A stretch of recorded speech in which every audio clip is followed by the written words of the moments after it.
As I'm bringing the groceries in maybe 2, 3 bags at a time, I'm bringing them all the way to my bedroom instead of the kitchen. My mom locks the car, walks in the kitchen and says, "Where the hell are the groceries?" I'm standing there eyes bloodshot because the vaccine didn't kick in yet, like, oh shit.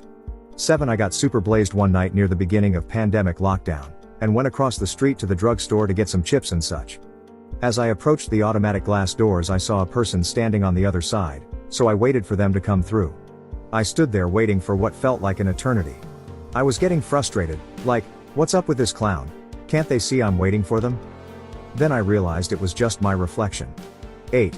Was holding my cereal in one hand and phone in the other. Went to toss the phone on my bed, tossed the cereal instead.